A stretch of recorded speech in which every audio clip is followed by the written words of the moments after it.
Olá a todes, todas e todos que estão assistindo ao vivo e também a quem assistir depois, que ficará disponível no canal do Instituto Estudos MP. Desde já vou pedir para quem ainda não está inscrito, se inscrever no canal, acionar o sininho para receber todas as nossas notificações das atividades do Instituto. E eu não poderia iniciar de outra forma essa live, senão homenageando as famílias e os mais de 390 mil mortos no Brasil pela doença da Covid, uma doença causada por um vírus que poderia ter sido muito melhor gerido pelo Estado brasileiro, mas que o negacionismo e a ausência de conhecimento do SUS consequentizou em milhares de mortes desnecessárias.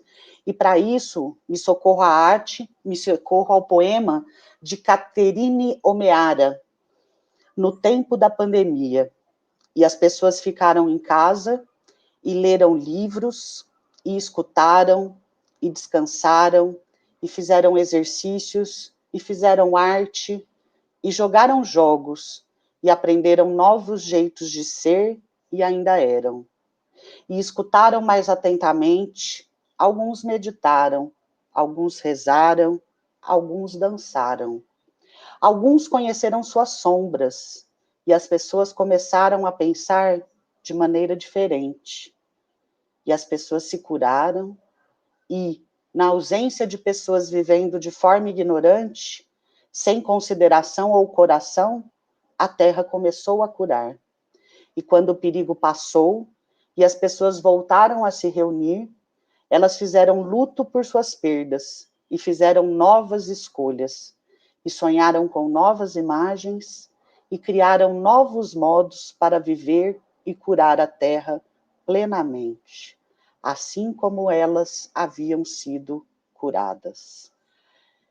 Caterine O'Meara é uma professora de Wisconsin, e ela escreveu esse poema no começo da pandemia, em 2020, a época, inclusive, correram fake news de que seria uma poetisa do século XIX, mas não. Uma matéria do Estado comprova que ela é uma professora aposentada, que retornou a escrever quando da pandemia, e nos brindou com esse poema, o qual nós honramos os mortos e suas famílias até esse presente momento. Nunca imaginei que chegaríamos em mais de 390 mil mortos. Tivemos um pico na penúltima semana epidemiológica de mais de 21 mil mortos. Para se entender como, após completar um ano de pandemia, a situação piorou muito, o maior pico no ano de 2020 ocorreu na 30ª semana epidemiológica, quando morreram mais de 7.500 pessoas brasileiras, ou seja, atualmente são 3 vezes mais óbitos. Estamos há mais de 7 semanas batendo recordes de mortes acima de 10 mil. A poesia nos ajuda a ver para além dos números. Quanta dor existe nesse luto que agora já se aproxima como real de mais de 500 mil de brasileiros. Esse cenário epidemiológico horroroso impediu a realização do Fórum Social Mundial Justiça e Democracia de maneira presencial em setembro de 2021, como se pretendia inicialmente. E essa foi uma das razões pelas quais hoje estamos aqui online, pois, como já ressaltado nos eventos de lançamento do Fórum Social Mundial Justiça e Democracia, se faz necessário discutir desde já, ainda que nesse cenário pandêmico, o que está acontecendo não somente no nosso país, mas também no mundo. E não podemos retirar da centralidade o sistema de justiça e a intensidade de democracia. Então, por isso, o Instituto Brasileiro de Pesquisa e Estudos sobre Ministério Público, Direito e Democracia, também denominado Instituto Estudos MP, pretende contribuir com o Fórum Social Mundial Justiça e Democracia de maneira propositiva, com reflexões sobre caminhos futuros a serem construídos com a perspectiva da missão constitucional do Ministério Público Brasileiro Resolutivo. Assim, quero nesse momento, que é o primeiro evento do Instituto Estudos MP, após a mudança de diretoria, homenagear os nossos eternos presidente e vice-presidente fundadores, Marcelo Pedroso Goulart e Gregório Assagra Almeida, que continuam exercendo importante trabalho e liderança como associados do Instituto Estudos MP, mas que solicitaram não estarem formalmente na diretoria para dar mais atenção a questões familiares e pessoais importantes. Precisamos acolher o autocuidado dos nossos amigos e amigas queridos, em especial nesse momento que vivemos no Brasil. Então, eu honro os meus amigos Marcelo e Greg, e agradeço a confiança em mim e no querido Paulo Arantes, no exercício da presidência e vice-presidência, e todos os demais integrantes da nova diretoria do Instituto Estudos MP, de que pretendemos, sob a liderança ainda dos nossos mestres, dar continuidade a essa proposta tão bonita que se iniciou em agosto de 2019, quando realizada a Assembleia de Fundação do Instituto Estudos MP, que não pôde ter ainda sua formalização em virtude das dificuldades da pandemia, mas que agora está se melhor organizando para essa formalização. No entanto, não podíamos deixar de participar dessa semana de mobilização do Fórum Social Mundial Justiça e Democracia, pretendendo, com as atividades propostas, conferir novos olhares para o sistema de justiça e democracia, em especial no nosso país, Brasil. Então, sem maiores delongas, eu quero chamar para ser a mediadora da nossa atividade, que foi intitulada Diálogos Impertinentes sobre Justiça Restaurativa e Feminismos, atividade que está sendo realizada em parceria com o grupo de pesquisa Justiça Restaurativa Crítica, a quem agradeço a plena disponibilidade de construir essa parceria junto com o Instituto para esse primeiro evento, que tenho certeza que vai inaugurar uma série de outros. Convido a Procuradora de Justiça do Estado do Paraná e associada do Instituto Estudos MP, do Coletivo Transforma MP e do Movimento Nacional das Mulheres do Ministério Público, a Procuradora de Justiça, Mônica Louise Azevedo. Salve a todas, todos e todes. É com uma grande alegria que estamos aqui inaugurando a nossa participação no Fórum Social Mundial Justiça e Democracia. Inclusive, esse nosso evento é o primeiro de uma programação extensa que vai se desenvolver toda essa semana e que está sendo veiculado nas redes sociais. O Fórum Social Mundial Temático, Justiça e Democracia, significa o diálogo necessário, uma construção conjunta desses temas de interesse de todos nós. Essa mobilização virtual é um espaço de compromisso com os valores da democracia, da dignidade, da justiça social, e trouxemos essa atividade temática, Diálogos Impertinentes sobre Justiça Restaurativa e Feminismo, com a proposta de um novo olhar para questões que nos afligem tanto. Como a Daniela já anunciou, eu sou procuradora criminal e membro do Ministério Público há mais de 30 anos. Me formei e ingressei no momento constituinte do Brasil, na época que estudávamos a Constituição Federal e que tínhamos a certeza que o Ministério Público era um agente de transformação social. Porém, a prática cotidiana nas instâncias de justiça, principalmente na área criminal e na área da infância e juventude, nos levaram a questionamentos se estávamos efetivamente promovendo alguma justiça. Na verdade, hoje vivemos dentro de um patriarcado que oprime toda a manifestação de cuidado, de acolhimento e de solidariedade. O sistema de justiça criminal está impregnado com uma racionalidade punitiva que só pensa em punir, produzindo dor, produzindo mais problemas do que solucionando. Nessa perspectiva, nos encantamos com as propostas da justiça restaurativa. A justiça restaurativa propõe uma nova abordagem aos conflitos e propondo a solução desses conflitos de uma outra maneira. Como promotora de justiça por muitos anos na área da infância e juventude, e já na vigência da lei do SINASE, tivemos várias oportunidades de práticas restaurativas na área da socioeducação. Ao mesmo tempo que estávamos aí refletindo sobre novas formas de ser e estar no mundo da justiça, nós, promotoras de justiça, nos reunimos para elaborar uma reflexão sobre a questão do patriarcado e os papéis sociais subordinados da mulher em nossa sociedade. Em 2016, quando apresentamos, Daniele Campos e mais outros colegas, uma tese no Congresso Nacional do Ministério Público em Belo Horizonte, que acabou trazendo à baila essa discussão sobre a desigualdade material e estrutural de gênero, suas interseccionalidades e repercussões nas nossas práticas cotidianas e no sistema de justiça, e culminou com a criação do Movimento Nacional de Mulheres do MP. Então, somos nós, Daniele Campos, Daniele Arlé e eu, integrantes do Movimento Nacional de Mulheres do MP e também do Instituto de Estudos do Ministério Público.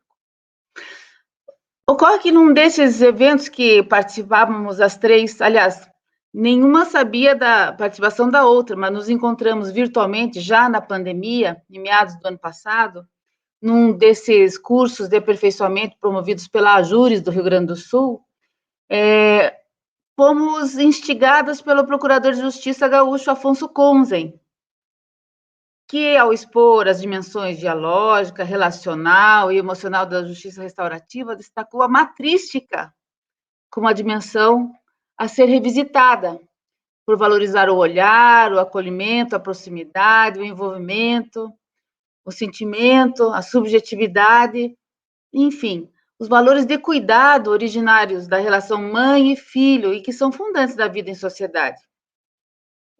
Essa dimensão, porém, é totalmente sobreposta, oprimida, escondida pelo patriarcado que domina a nossa sociedade, domina a mulher, as suas formas de ser e estar no mundo, e que é a tônica da nossa justiça pela sua racionalidade punitiva. Portanto, intrigadas com essa nova dimensão, encantadas com a possibilidade desse diálogo entre justiça restaurativa e sua perspectiva crítica e os feminismos, propusemos essa atividade que hoje se insere metodologicamente no eixo 1 do Fórum Social Mundial Justiça e Democracia, a arquitetura do sistema de justiça, a democracia e as forças sociais. É algo novo, é algo ousado e, por isso, talvez impertinente.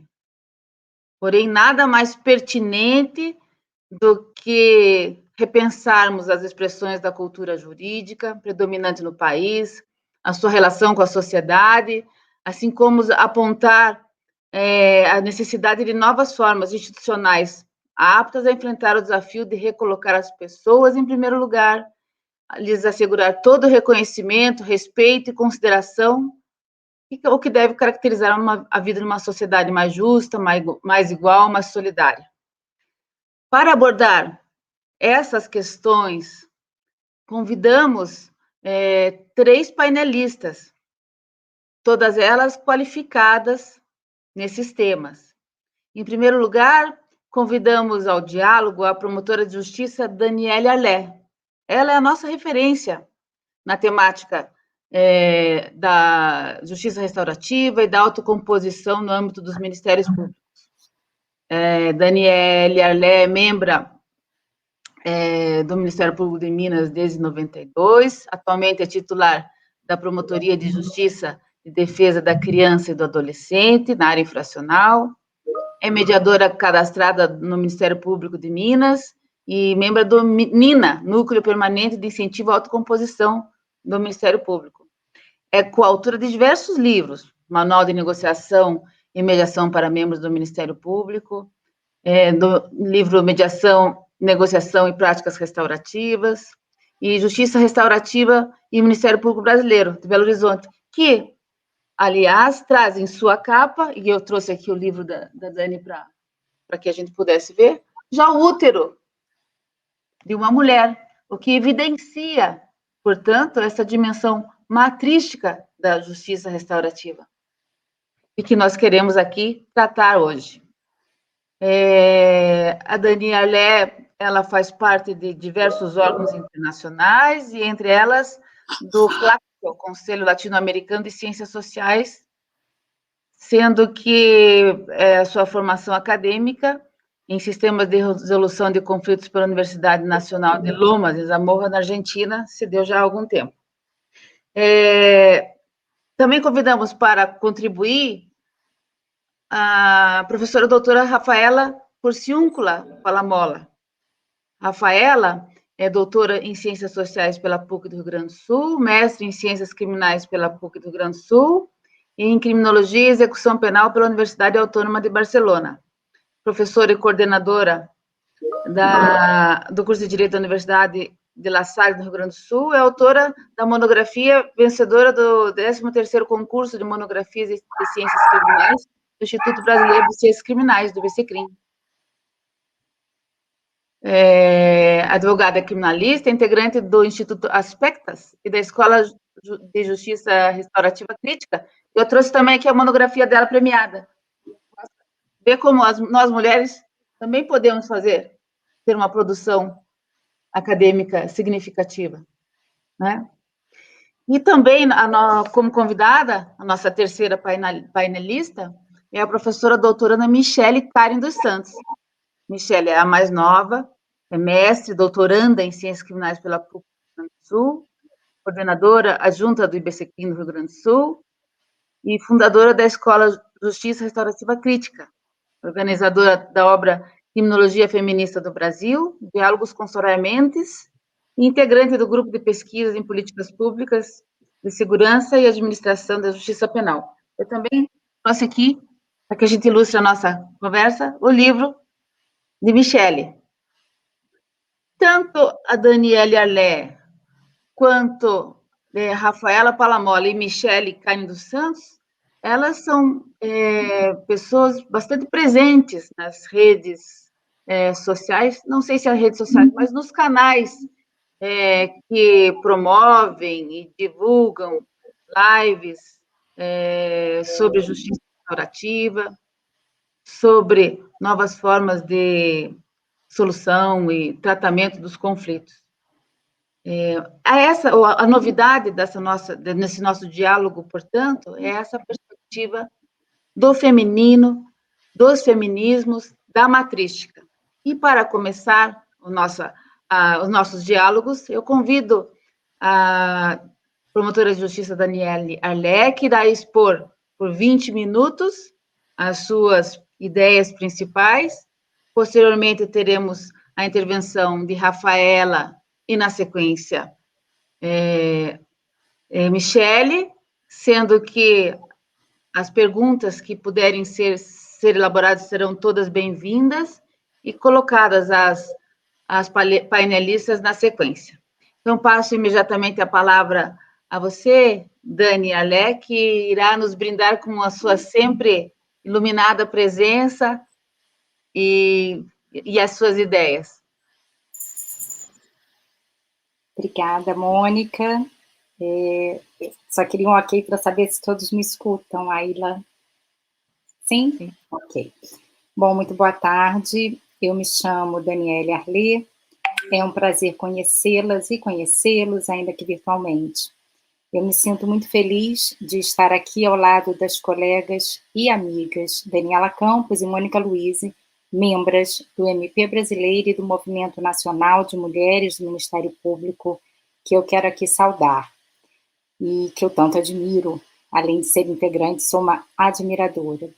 Também me sinto feliz de estar ao lado de Rafaela Palamola e Michele Karen Santos, professoras e pesquisadoras que enriquecem o estudo e aplicação qualificada da justiça restaurativa no Brasil.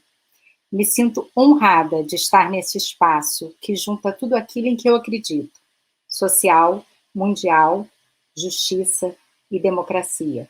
E de estar aqui através de um convite do Instituto Estudos MP, que é o oxigênio necessário para ser e permanecer sendo MP brasileiro. Bom, o convite que me foi feito foi para conversar sobre justiça restaurativa, e eu devo dizer, então, que o meu lugar de fala é de promotora de justiça que trabalha com o JR e também de uma pessoa que procura fazer da JR, de seus princípios e de seus valores, um modo pessoal de vida. Falar sobre justiça restaurativa significa falar sobre um novo paradigma. E o paradigma, nós podemos defini-lo como um conjunto de crenças, valores e formas costumeiras de agir que, via de regra, nós recebemos e nós repassamos, influenciando de forma quase que automática como nós percebemos o mundo e como nós agimos no mundo. Sendo assim, eu quero iniciar essa conversa com uma proposta de exercício, que é uma proposta adaptada da professora Robin Kassarjian, e este exercício consiste no seguinte: todos respirem mais profunda e longamente do que estão acostumados.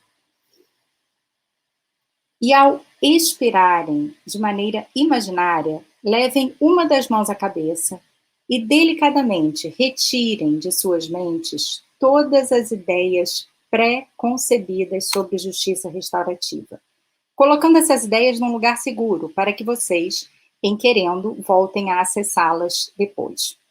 Procurem deixar também neste lugar seguro, agora, a sua atual forma de pensar e agir o direito penal. Esse exercício ele é necessário para nós podermos criar em nossas mentes um espaço para entender o que é essencialmente a justiça restaurativa e para podermos refletir intencionalmente sobre o atual paradigma que usamos para pensar e agir no direito penal. Então, eu pergunto aos senhores, analisando esse paradigma que nós colocamos ali, te retiramos delicadamente com a mão e colocamos ali naquele canto imaginário, se nós olharmos para este paradigma intencionalmente, como costumamos pensar e agir no direito penal? O professor Álvaro Pires, no início dos anos 2000, ele cunhou a teoria da racionalidade penal moderna, mostrando que a racionalidade penal moderna é a nossa forma de pensar hoje sobre o direito penal e a pena. A racionalidade penal moderna é, assim, uma forma de raciocinar vinda do direito penal moderno e vem sendo construída desde o século XVIII, que é baseada, resumidamente, muito resumidamente, em dois pilares. O primeiro pilar: se alguém infringiu uma norma de natureza penal, deve receber uma punição, uma sanção, um castigo. E o segundo pilar: esta punição, sanção ou castigo deve trazer algum tipo de sofrimento. Caso contrário, não serve e não dá em nada. E agora, então, eu quero fazer uma proposta de reflexão.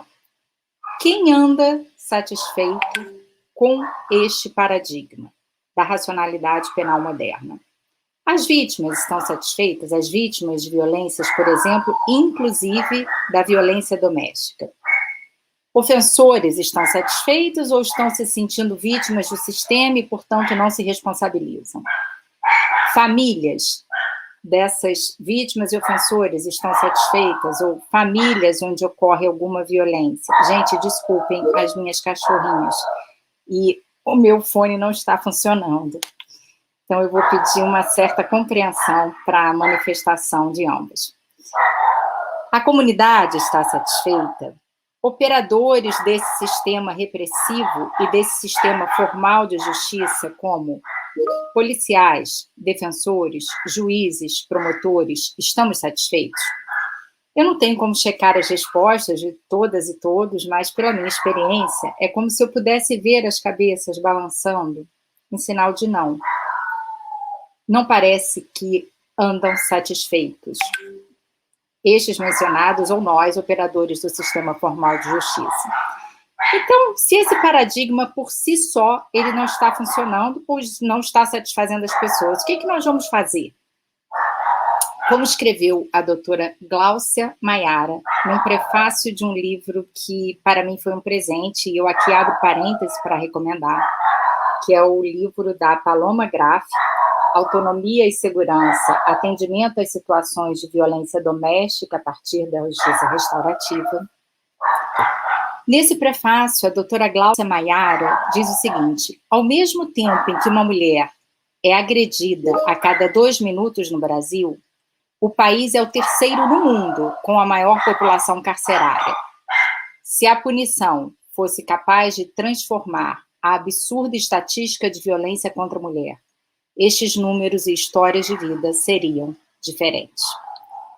E aqui eu faço um pequeno registro histórico para mencionar que foi justamente em razão dessa insatisfação com a forma através da qual conflitos de natureza penal eram tratados, que surgiu o movimento contemporâneo da justiça restaurativa, lá em 1974, no Canadá. Em 74, no Canadá, numa pequena comunidade chamada Elmira, uma pequena cidade na província de Ontário, 2 jovens se embriagaram e saíram a cometer atos de vandalismo contra diversas vítimas, diversas pessoas diferentes. E foram levados ao sistema formal de justiça, no qual, provavelmente, receberiam alguma retribuição, alguma sanção, algum castigo, algum tipo de pena. Um oficial de probation chamado Mark Yance, e quem acompanha o movimento de justiça restaurativa já deve ter ouvido falar dele, pediu ao juiz que, naquele caso, permitisse que ele fizesse diferente. E falou o seguinte: olha, nesse caso, nós queremos promover um encontro de pessoas que causaram o dano, jovens, pessoas que sofreram o dano, vítimas, e comunidade, nós. E queremos fazer isso porque não estamos satisfeitos com a forma através da qual isso vem acontecendo. E lá em 74, então, surgiu esse primeiro programa que se chamava Victim Offender Reconciliation Program, VORP, que depois foi recebendo outros nomes, mas foi o primeiro nome com o qual nasceu esse movimento contemporâneo de justiça restaurativa. Na prática, e não na teoria, porque isso até então não estava teorizado e até então não tinha o nome de justiça restaurativa. Havia um programa chamado VORP. Por que ele surgiu essencialmente? E aqui nós temos 3 perguntas, 3 séries de perguntas. Ele surgiu porque, quando nós fazemos essas perguntas, nós vemos que ninguém estava satisfeito. Então, primeira série de perguntas: o que estava acontecendo com as vítimas? Elas estavam tendo suas necessidades satisfeitas ou sendo revitimizadas? Elas estavam obtendo respostas necessárias? Elas tinham oportunidade de contar suas histórias e serem escutadas com empatia e acolhimento? Elas tinham restabelecido o senso de controle de suas vidas? Elas voltavam a se sentir seguras? Com os ofensores, a segunda série de perguntas: o que estava acontecendo com eles? Será que esse encarceramento estava sendo suficiente para eles assumirem responsabilidade e se transformarem? Ou eles estavam se sentindo vítimas e, ao se sentirem vítimas, não se responsabilizavam? Desculpem, eu vou só fechar a porta por causa das cachorras. 1 minuto.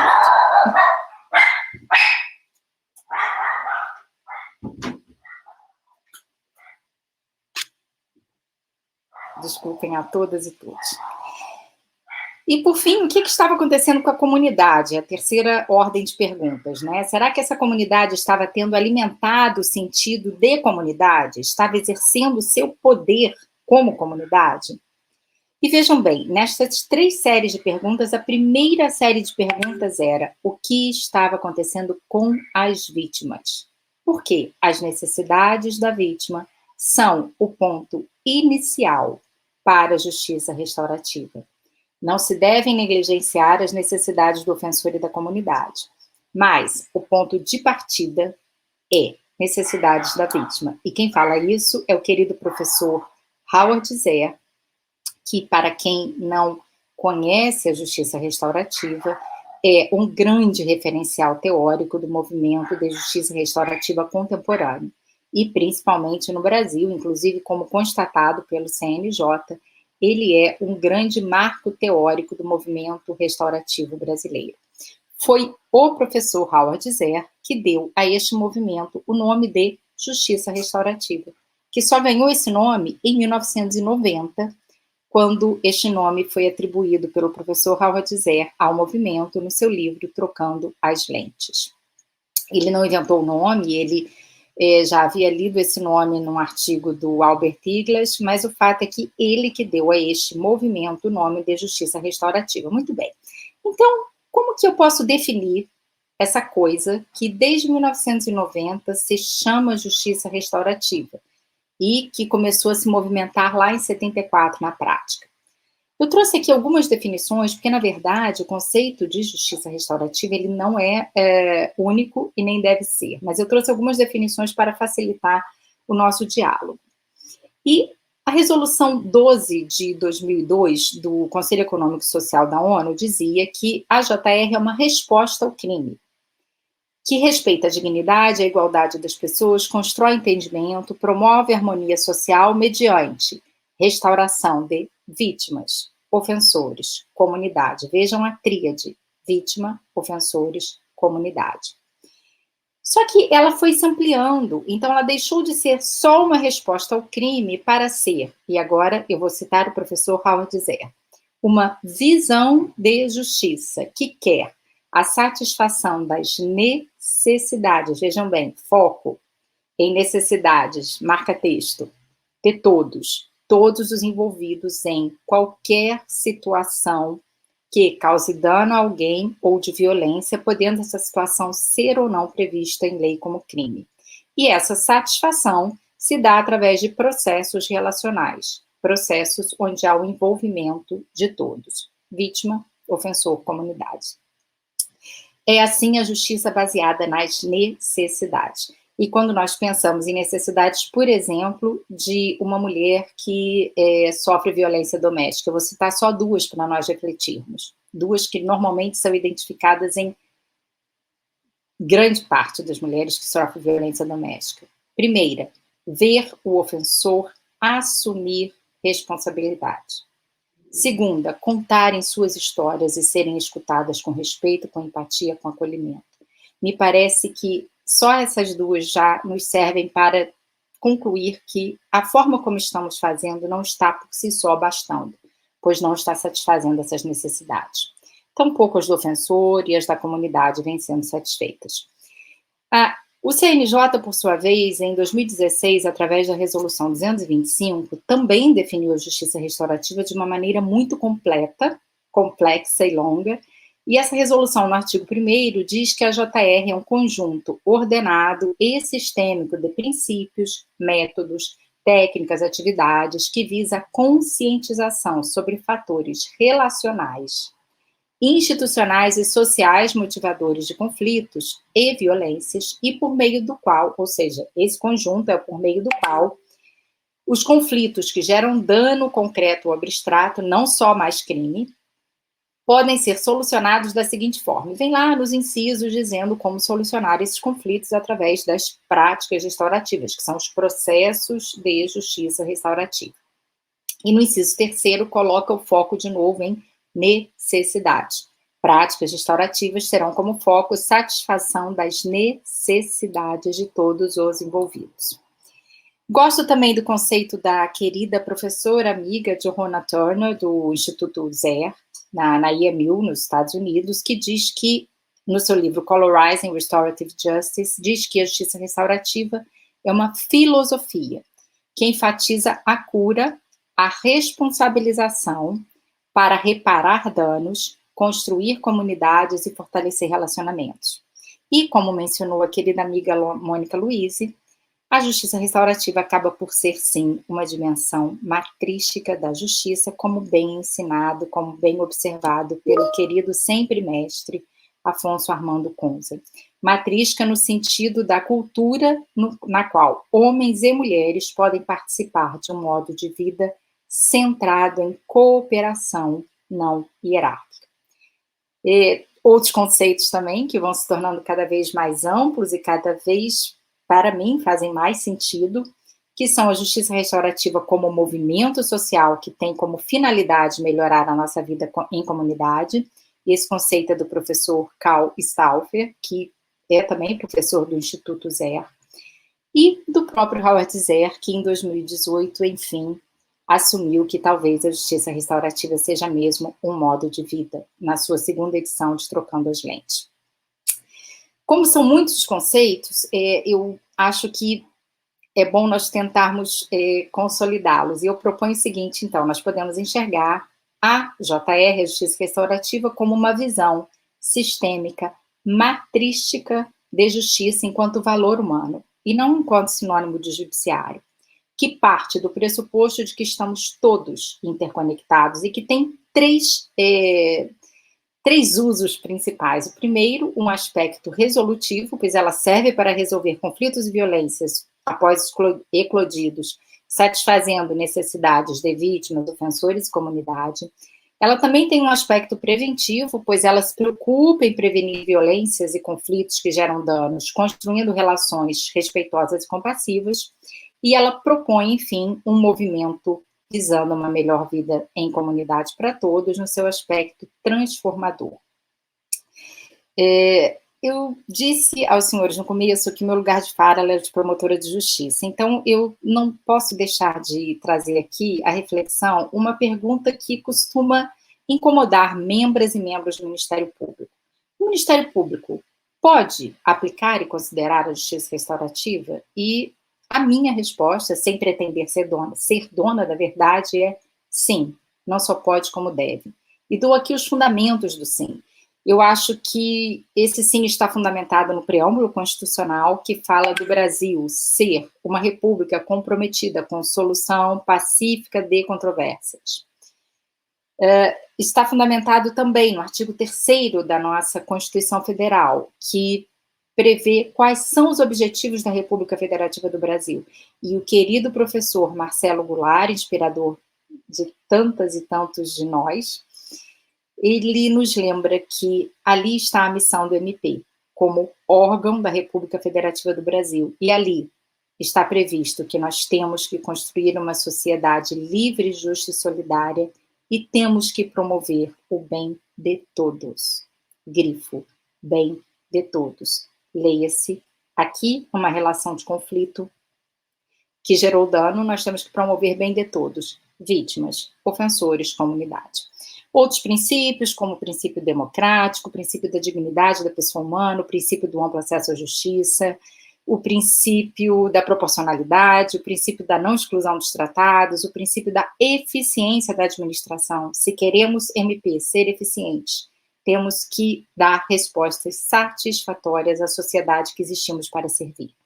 A Resolução 118 do CNMP, 2014, que previu expressamente as práticas restaurativas. O CPC, no seu artigo 3º, parágrafo 3º, que diz que é dever do MP incentivar conciliação, mediação e outros métodos de solução consensual de conflitos. Obviamente, práticas restaurativas são métodos, a JR não é método, as práticas restaurativas sim. A Carta de Brasília e, por fim, o Acordo de Não Persecução Penal, que abriu um portal para a justiça restaurativa, tanto que na sua primeira jornada de Direito e Processo Penal, o Conselho de Justiça Federal assim estabeleceu no seu enunciado número 28.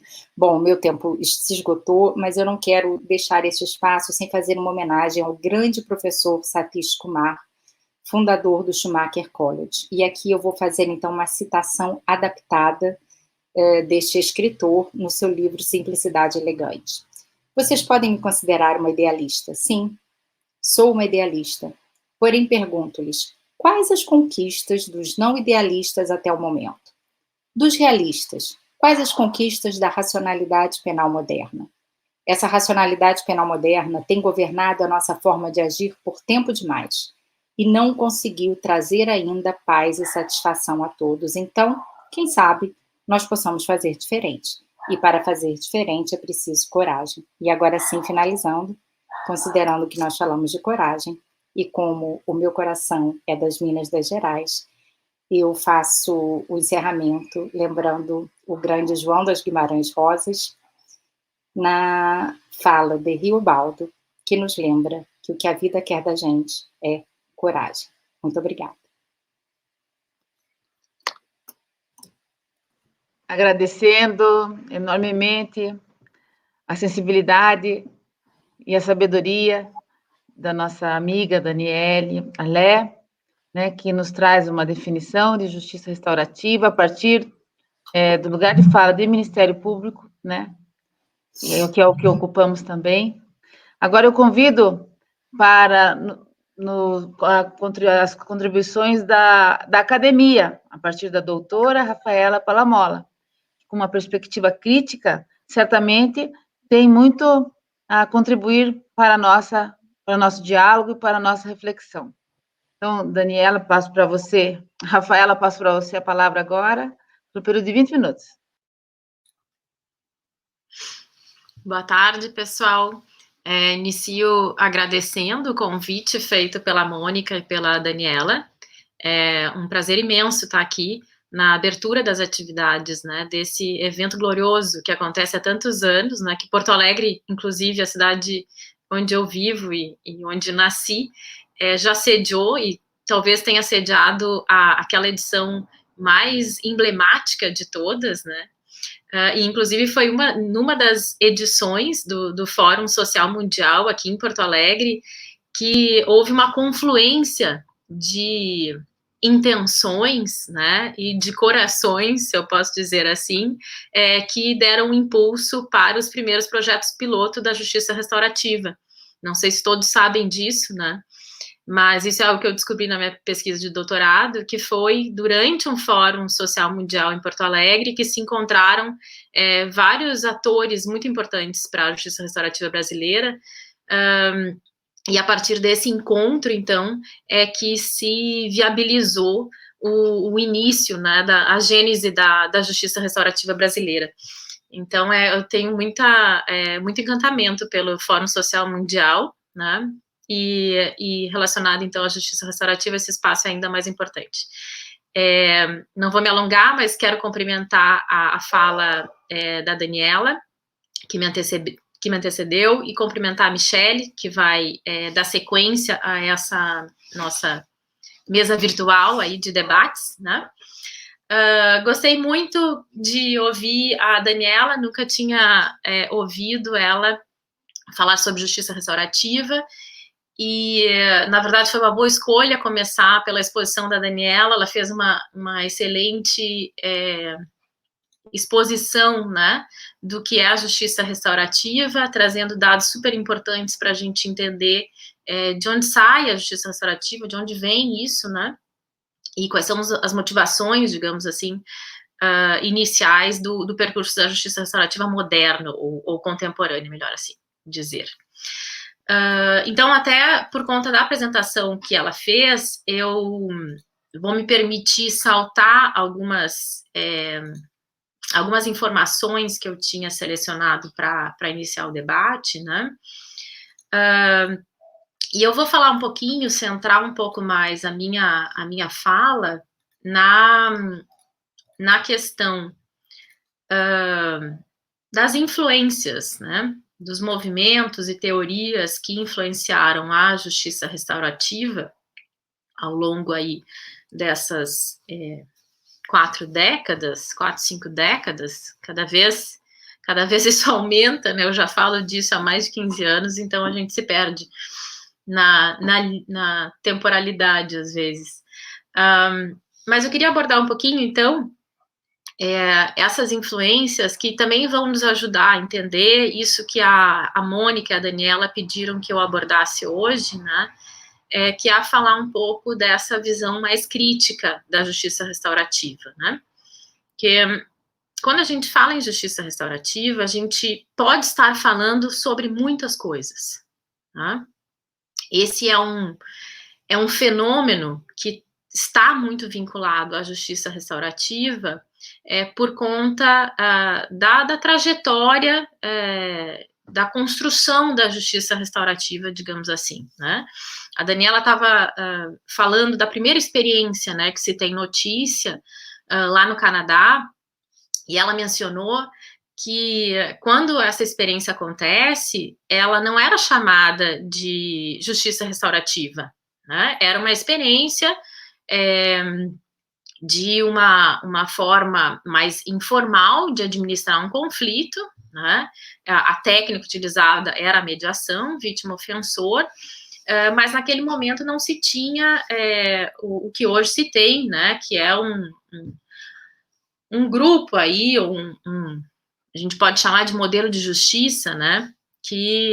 chamado de justiça restaurativa. Naquele momento, a gente tinha a intenção de uma pessoa querendo fazer diferente, que não estava satisfeito com a sua prática, né, que queria dar para as pessoas envolvidas naquele problema a oportunidade de olhar para aquele problema de uma maneira diferente. Então, isso é uma coisa muito interessante da justiça restaurativa, que para nós que somos do campo do direito, é estranho, né, a gente perceber isso. Mas a justiça restaurativa, ela começa pela experiência, né, começa pela prática, e aos poucos vai se agregando teorias a essa experimentação contínua, né. Por isso que é importante para a gente entender hoje o que é a justiça restaurativa, é olhar um pouco para trás e pensar o que motivou essas experiências lá no início, né, e quais foram as teorias, quais foram os movimentos sociais que também influenciaram para que essas experiências acontecessem, né. Então, acho que eu posso começar por aí, falando um pouco desse contexto de influências, tá? Então, eu vou citar, fazer breves comentários, porque o nosso tempo é bem curtinho, né, e também eu quero partir para os debates. Então, talvez o movimento mais influente que a gente tem na justiça restaurativa, sobretudo nos 20 anos iniciais da trajetória da justiça restaurativa, e a gente está falando de uma trajetória do hemisfério norte, né, porque isso é algo que começa tanto no hemisfério norte das Américas, quanto na Europa, sobretudo Europa Central e também Escandinávia.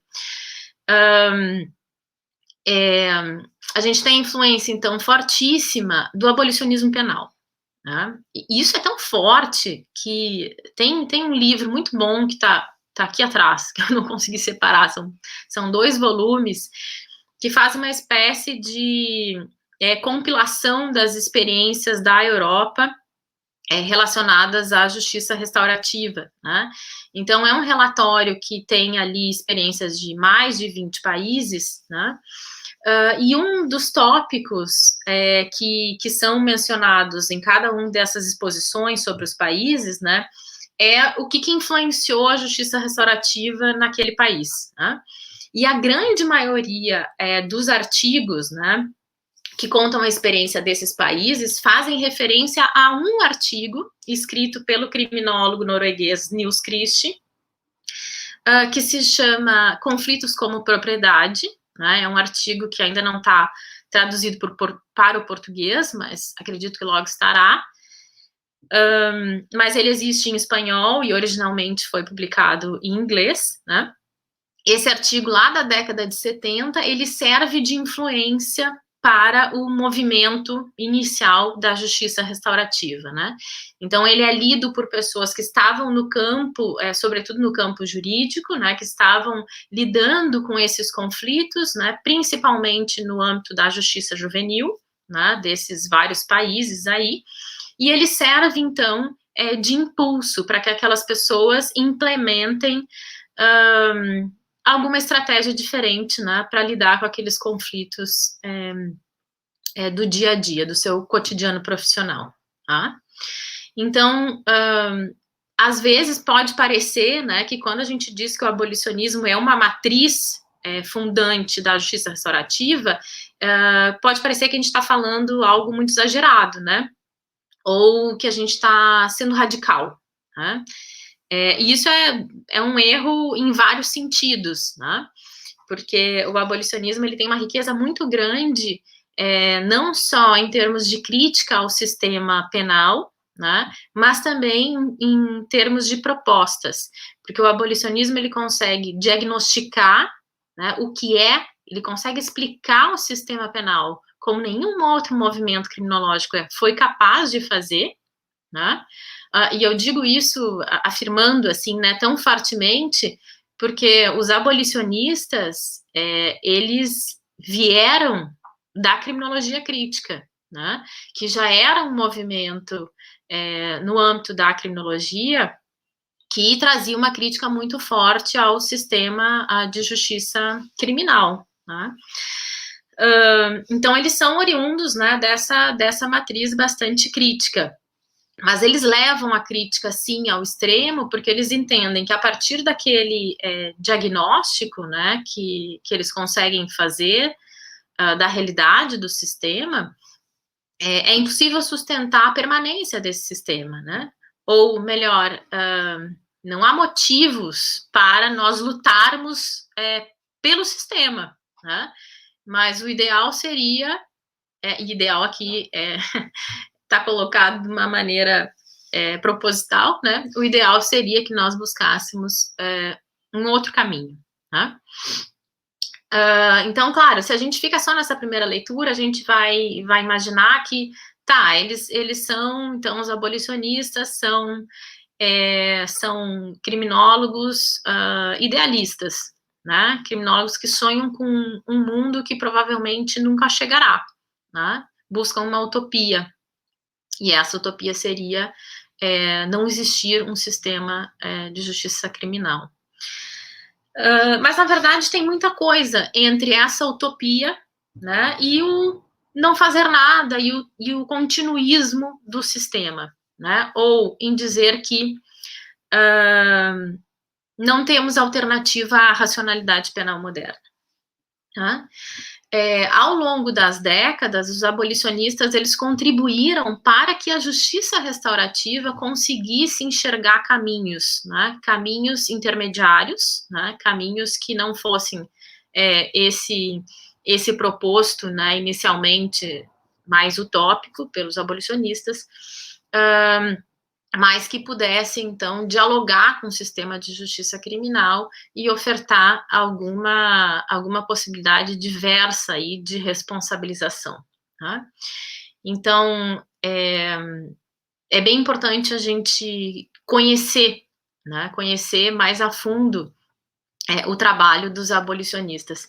E ainda sobre isso, né, eu sempre gosto de dizer que os abolicionistas, ao mesmo tempo que são taxados, que apesar de serem taxados, né, como utópicos e talvez terem eventualmente um discurso bastante otimista, eles fazem parte de um movimento criminológico que optou por olhar para as pessoas que estavam encarceradas, né? Talvez também eles tenham sido responsáveis por colocarem a mão na massa como ninguém, né? Do ponto de vista dos estudos criminológicos, né? Porque se a gente for olhar para os países de onde vêm as ideias abolicionistas, né? O que os abolicionistas fazem lá? Eles vão para dentro das prisões, eles querem saber o que os presos precisam, o que eles estão passando, tá? Se criam movimentos nacionais de abolição das prisões, mas isso tudo é feito coletivamente, né? Coletivamente com os presos. Não existe sequer aquela postura que às vezes a academia se equivoca em adotar, né? Que é, bom, deixe que eu digo o que deve ser feito. Então é muito bonito a gente conhecer, é muito importante a gente conhecer a trajetória desses criminólogos abolicionistas, né, para entender por que eles pensavam daquela forma e por que foram tão importantes para o nosso pensamento, né, crítico sobre justiça restaurativa. Então, junto com o abolicionismo, também é muito importante a visão da própria criminologia crítica, né? Porque é ela que vai nos ajudar a entender o quanto o sistema é seletivo, o quanto o sistema é desigual, o quanto ele é machista, o quanto ele é orientado, né, por uma visão patriarcal. Então, a gente tem muitos motivos, né, para estudar a criminologia crítica, a estudar abolicionismo penal, se a gente quer ter uma visão mais crítica sobre justiça restaurativa, né? E por que eu bato nisso, né? Eu e a Michelle fazemos parte dessa escola que se chama Justiça Restaurativa Crítica. Por que a gente fala tanto disso? Porque muita gente gosta de justiça restaurativa, muita gente defende justiça restaurativa, né? Mas muitas dessas pessoas por vezes não se dão conta que elas incorporam uma visão de justiça restaurativa que pouco contribui para que o sistema penal, para que as bases do sistema penal sejam chacoalhadas, né? Para que as bases do sistema penal, ou a lógica na qual o sistema penal opera, seja quebrada, né?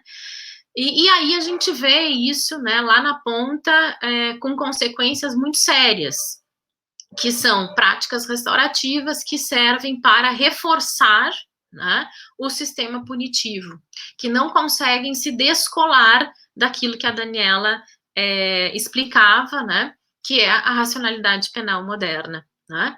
Então, justiça restaurativa, ela não é de antemão algo que está totalmente separado, apartado, né, de uma visão punitiva, de responsabilização, de uma visão que é tão própria, né, do sistema penal moderno. Então, esse é um cuidado fundamental que a gente tem que ter. Né? Eu sempre digo, a pergunta que a gente deve fazer não é justiça restaurativa sim ou justiça restaurativa não, né? É outra, qual tipo de justiça restaurativa eu quero, né?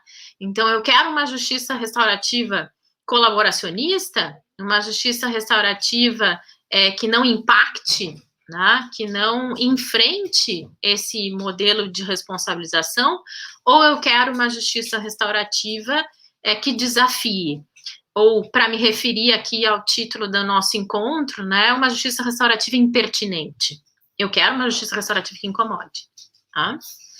Então, bom, eu tenho também outras bases, né, porque, pelo mesmo motivo que eu estava dizendo antes, né, que a JR surge de práticas, e ela surge em vários lugares, né?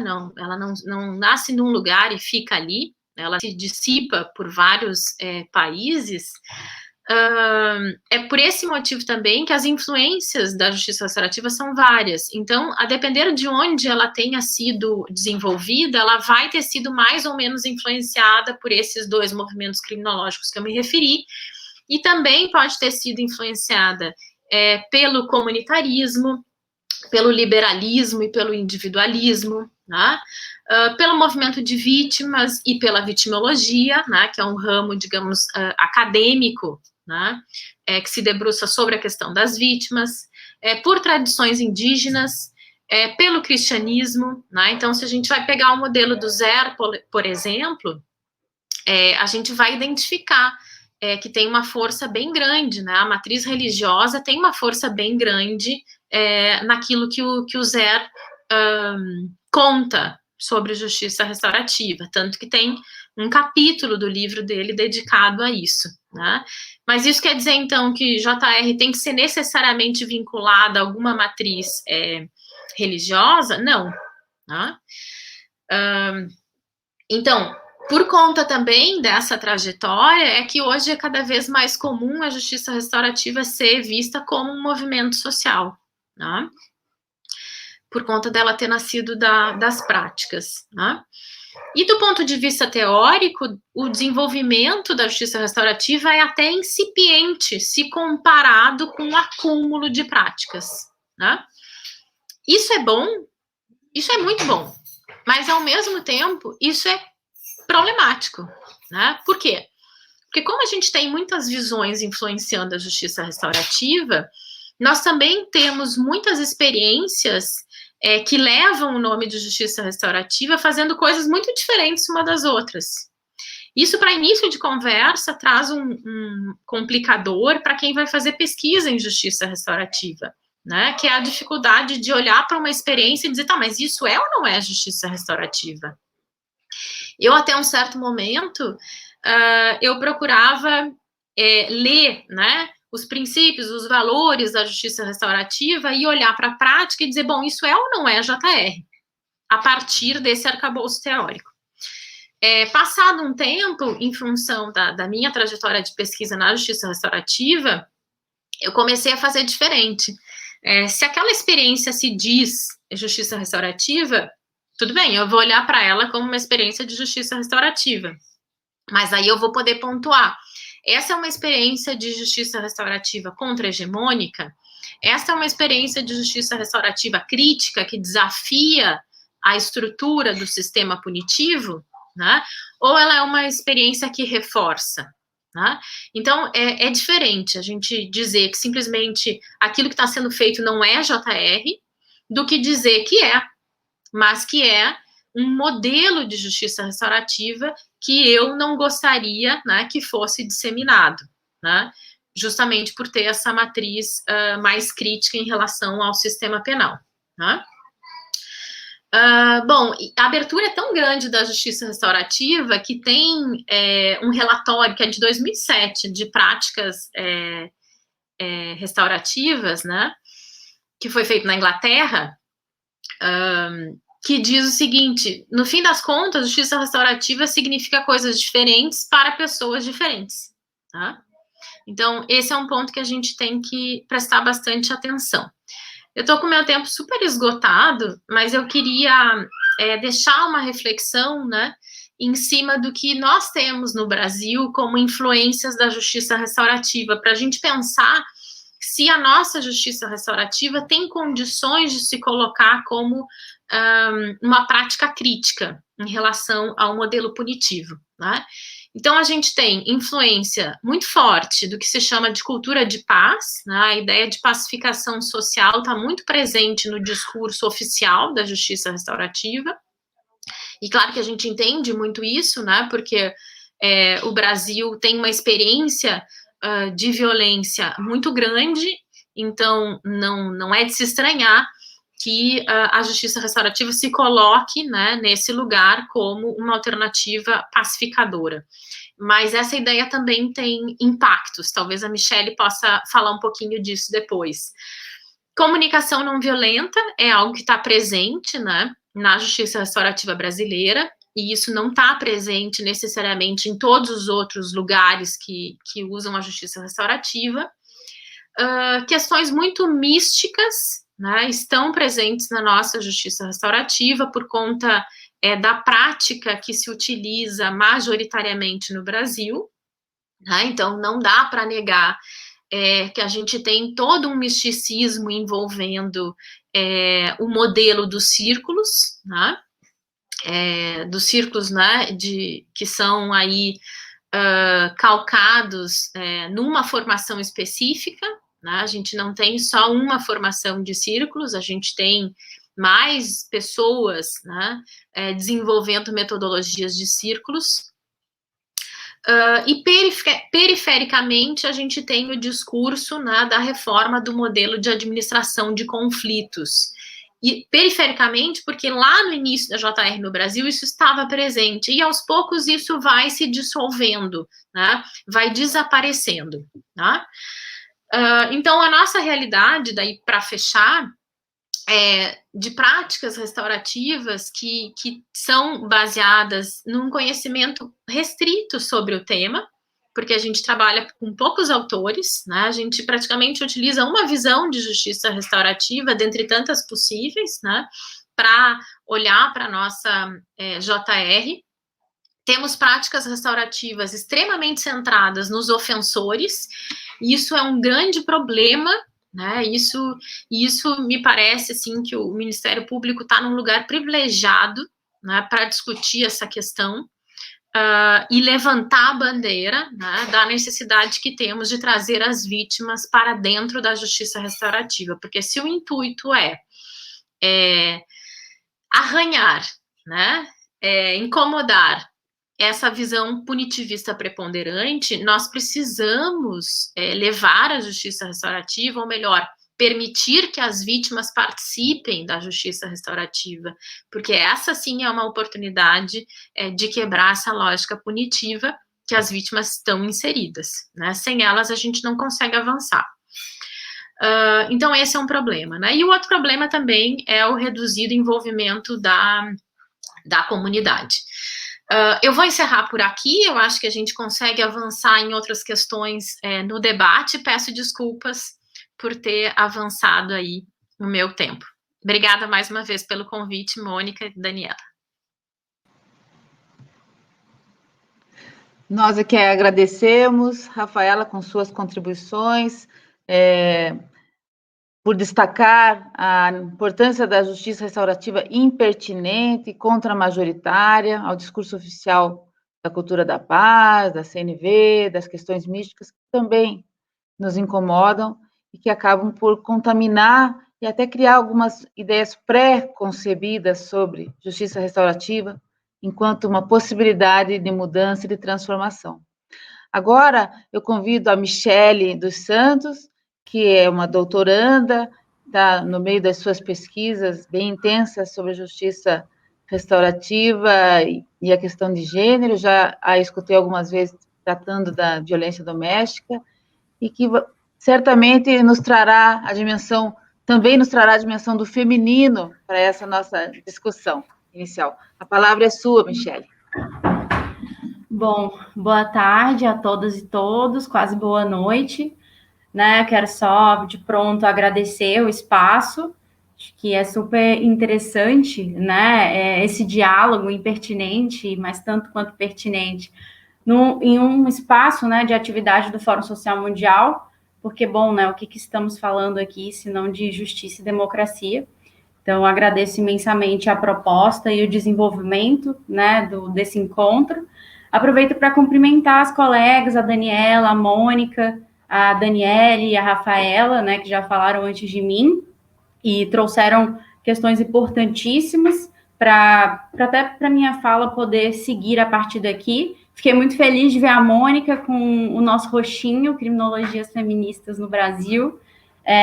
Não tem um texto de justiça restaurativa ali, mas tudo que tem de escrito é muito provocador, né, para as nossas construções e os nossos encontros. Mas, bom, minha fala hoje, ela tem como objetivo trazer, tanto quanto brevemente, espero conseguir, o que eu considero estar hoje no centro da encruzilhada, né, onde os movimentos feministas vão encontrar a proposta da justiça restaurativa.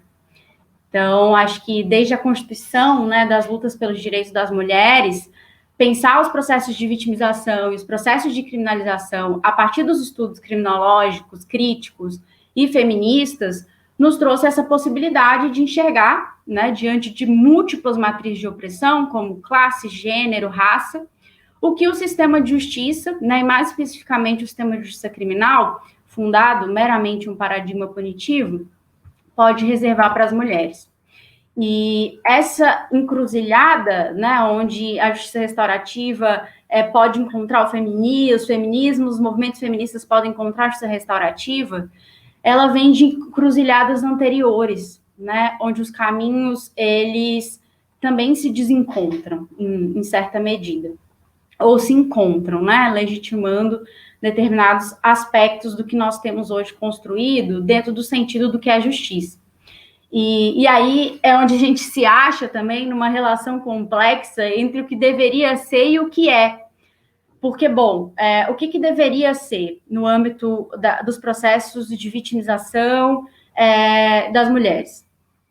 A gente espera respostas às violências, reconhecimento público, políticas públicas, sociais, debates de gênero que promovam transformações na sociedade. E não é à toa que, desde a década de 70, o movimento feminista brasileiro ele vem lutando para obter reformas políticas e jurídicas no tratamento dessas violências. Então, várias estratégias foram utilizadas, né, mirando o dever ser.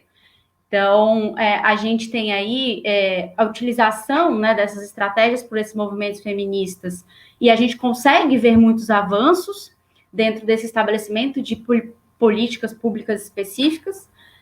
A gente tem, bom, a criação de delegacias especializadas no atendimento à mulher, a sua incorporação como política pública, a alteração na interpretação doutrinária e jurisprudencial da tese da legítima defesa da honra, a revogação de inúmeros tipos penais discriminatórios, a modificação da redação do crime de estupro, a própria Lei Maria da Penha vem como uma grande conquista do movimento, tipificação do crime de feminicídio, enfim. Né, a gente tem uma super agenda aí, inclusive uma agenda pensando a criminalização de mulheres, o quanto se deve trazer para o âmbito também da execução penal, quando figuram ali mulheres autoras de crimes, a importância de se construir, desde as suas experiências, possibilidades de punição, né, que pelo menos esteja atrelado dentro do que a gente conhece como direitos humanos. Então, a gente vê uma agenda que traz inúmeras discussões para o espaço público, politiza o espaço privado, onde o direito penal e as suas agências de controle e processamento de conflitos, eles vão se tornar, de fato, um campo de disputa, onde as experiências das mulheres, no campo do DVC, para onde se estava mirando, ela deveria informar doutrinas e práticas, né? Contudo, no mesmo passo, não demorou muito para esse sistema mostrar sua face mais perversa ao promover a intervenção nos nossos corpos, nas nossas vidas, né? Das mulheres vitimadas e não só, também das mulheres criminalizadas. Então, e a gente pode lembrar aqui, né? Vamos fazer isso, lembrar quais são as principais críticas para esse sistema: incapacidade de resolução efetiva dos casos mais graves, poucas denúncias em relação a eles, condenações, né, relativamente benevolentes, revitimização da mulher que acessa ao sistema, falha na erradicação da violência, a dificuldade de operacionalizar o sistema penal, quando a mulher não se enquadra no estereótipo da vítima ideal, produzindo seletividade, má redistribuição de recursos e discursos, e para as mulheres criminalizadas também, né? A criminologia feminista, lá com a professora Soraya Mendes, já nos dizia e nos trouxe escancarado: o sistema é feito por homens, para homens, e utilizado para mulheres, é sobre mulheres, né? Onde essas especificidades não são atendidas, muitas vezes com condenações mais duras, né? A partir de discursos moralizantes, sexistas, racistas, além de o Estado desempenhar, né, todo um papel que comunica essas estruturas de matrizes de opressão. E aí, nesse cenário todo, a gente vai ver o enfrentamento às violências contra as mulheres, e eu digo todas as violências, não estou eu aqui recaindo apenas sobre a violência doméstica, mas todas as mulheres, inclusive nos processos de criminalização, um cenário onde a gente vê duas variáveis mais evidentes quando a gente pensa no enfrentamento. Um primeiro cenário, onde a estruturação de um sistema de pensamento, ela vai sustentar a legitimidade da lei penal e a funcionalidade do sistema de justiça penal tradicional. Então, esses campos, né, eles vão ser disputados e vão investir nele como um dispositivo, mesmo que um dispositivo precário, de tutela de direitos, sempre trazendo muito que o uso simbólico da lei penal é um atributo irrenunciável na luta dos direitos humanos, né? Só que aí a gente tem uma outra variável, que é a interpretação das realidades sociais através das matrizes de opressão, somada à construção dos debates de gênero a partir da criminologia crítica, onde é descartada a possibilidade positiva de atuação do sistema de justiça penal frente às violências contra as mulheres, indicando que emerge, né, e é emergente mesmo, outros caminhos de justiça. Então, frente a todas essas estratégias distintas, acho que a gente também chega num ponto, né, de onde a realidade social ela vai nos mostrar que o poder punitivo, ele demonstra com muita força a sua própria força, né, que muitas vezes é quase impermeável, que vem aí se constituindo mediante uma hegemonia discursiva, prática, institucional e cultural, pois não podemos deixar de falar da cultura, né? Contudo, ainda nesse cenário super complexo, né, com muitas faces, nessa encruzilhada também vai ter uma crise de legitimidade e da própria insurgência de movimentos antirracistas, feministas, de luta contra a violência policial, de luta contra o encarceramento, que são informados pela teoria do pensamento negro e pelos estudos decoloniais, e aí nós chegamos nessas esquinas, dessas discussões, onde o cruzamento ele vai ser inevitável. E quando a gente traz para o Brasil, o avanço da justiça restaurativa, ele também vai chegar para as mulheres. E aí ele chega especialmente para as mulheres vítimas de violência doméstica. Nos outros âmbitos, né, tem sido discutido, tem sido produzido materiais sobre, mas a gente sabe que a maior experiência do Brasil hoje, quando se trata dessa questão das violências, dos conflitos que envolvem mulheres, a justiça restaurativa ela vem se destacando no âmbito da violência doméstica, né? E a gente precisaria de mais um encontro inteiro, de um dia todo, para discutir essa aproximação que levou à construção de programas nesse âmbito. Mas hoje, como eu disse, eu quero me dedicar mais a pensar essas narrativas que são construídas desde a opção, né, lá na encruzilhada, pelo encontro entre feminismos e justiça restaurativa ou pelo desencontro entre feminismos e justiça restaurativa. E daí, numa linha histórica, que aí ajuda a gente a compreender algumas narrativas, pensando no Brasil, a gente pode considerar um marco ali de construção mais efetiva para além do campo do pensamento, 2015, né? E aí vem do Rio Grande do Sul. O projeto Justiça para o Século XXI, ele já estava se dedicando a difundir práticas de justiça restaurativa na violência doméstica. Já estava sendo pensado isso.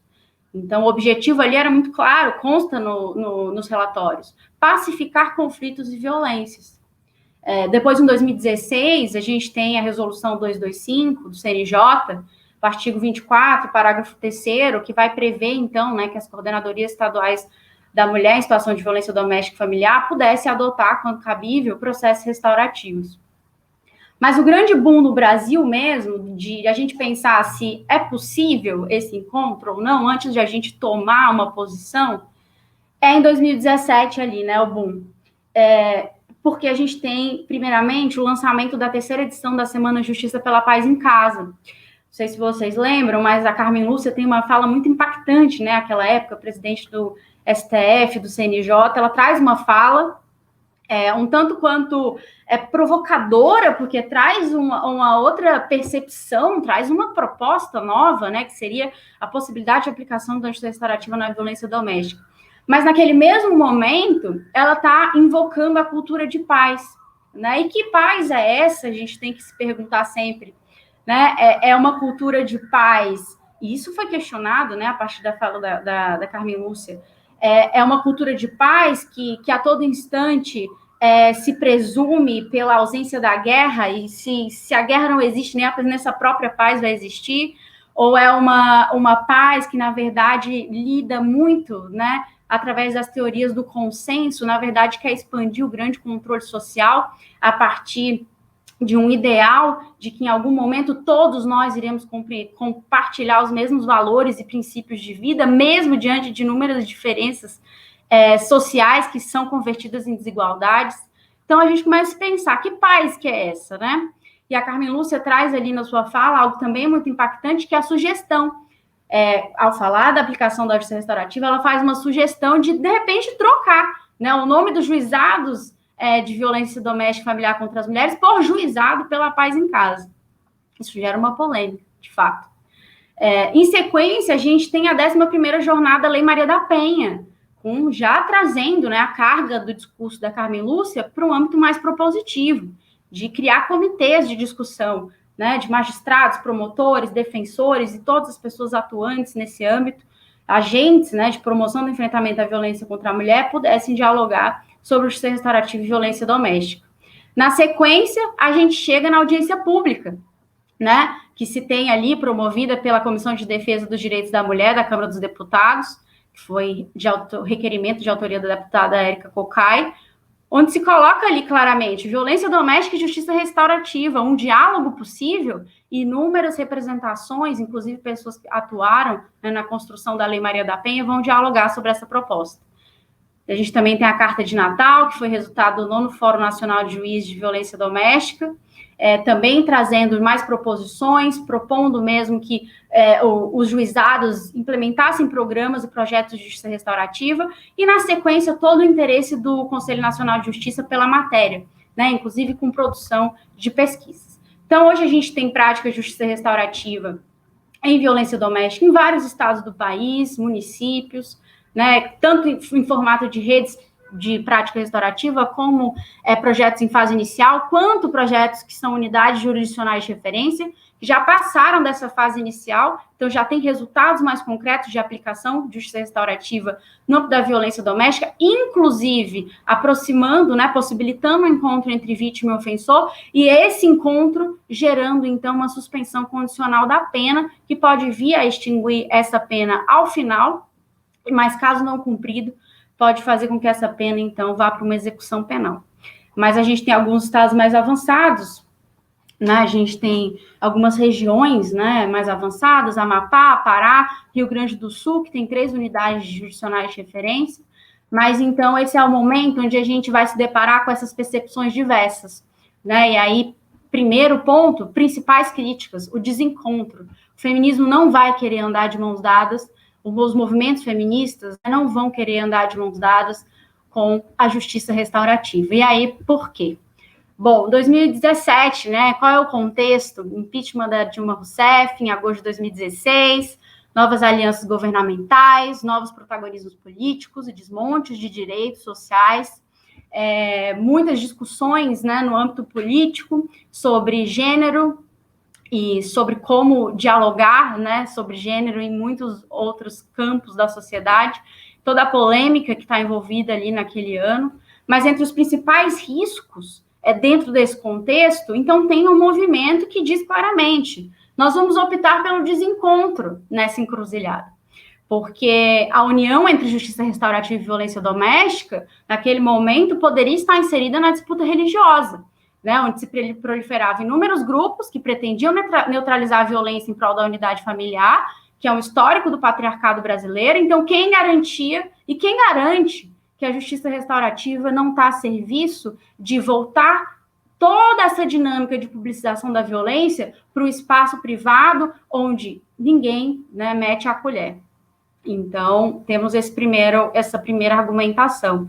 Depois a gente tem o pensamento de uma justiça restaurativa que seria ineficiente, né, nesses casos, porque o Brasil já tem na sua característica uma má condução dos juizados e varas, né, especializadas, mal tem delegacia especializada em todos os estados, mal tem juizados.